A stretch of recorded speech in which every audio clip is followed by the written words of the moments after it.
Le lac Tanganyika est le plus vieux lac des rivales africaines. Il est le deuxième lac en profondeur après le lac Baïkal en Russie.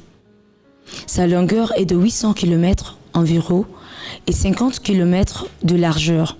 Il atteint par endroits des profondeurs plus ou moins de 1435 mètres avec ses 18 800 km3. Ce lac est le plus grand réservoir d'eau douce d'Afrique. Il est partagé par 4 pays, dont le Burundi, RD Congo, la Tanzanie et la Zambie.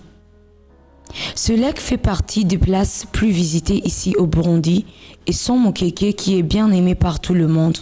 Mais depuis février 2020, les infrastructures qui longent le lac Tanganyika dans certaines provinces du Burundi, surtout dans la plaine de Limbo, font face aux montées des eaux. Les lieux qui servaient de détente pour les clients sur certaines plages sont emportés par des eaux. Les maisons qui sont aux alentours du lac dans certains quartiers de Bujumbura aujourd'hui sont inhabitables, complètement inondées par les eaux. Les autres, leurs propriétaires, essayent encore de se protéger, bien que ce n'est pas facile pour eux.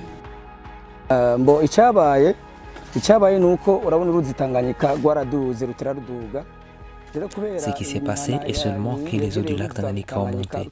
C'est une menace pour ces gens qui habitent à ses alentours.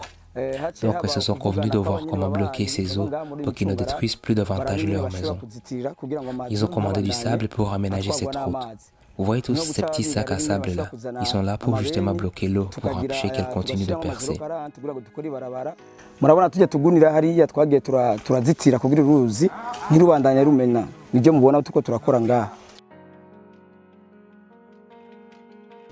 Les personnes qui travaillent au bord du lac Tanganyika, en état aussi de pêcheurs, racontent aussi leurs difficultés depuis que ces inondations ont commencé.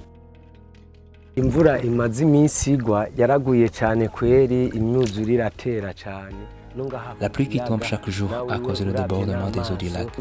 Si vous regardez autour de vous, vous voyez que tout le monde essaie d'aménager. À cause de ces montées, la pêche n'est plus abondante.